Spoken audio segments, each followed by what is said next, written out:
हिमाचल प्रदेश के किन्नौर में पहाड़ से तोदा गिरने से पेश आया बड़ा हादसा। अब तक 10 अफराद के हलाक होने की खबर। 14 अफराद को बचाया गया। लापता बस की तलाश जारी। वज़ीर-ए-आज़म नरेंद्र मोदी और अमित शाह ने हिमाचल प्रदेश के सीएम जयराम ठाकुर से की बात। दोनों ने हासिल के हादसे की तफसीलात। पीएम ने हर मुमकिन मदद का दिलाई यकीन दहाई। जंतर मंतर पर मुस्लिम मुखालिफ नारों के मामले में अश्विनी उपाध्याय की जमानत मंजूर। 50,000 के मुचलके पर मिली जमानत।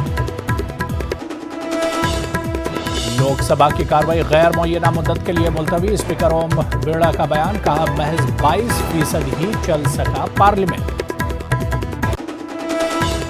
और उत्तर प्रदेश सरकार का बड़ा फैसला। शनिचर के दिन लगने वाला लॉकडाउन हुआ खत्म। इतवार का लॉकडाउन रहेगा जारी। आवाम से एहतियात बरतने की अपील।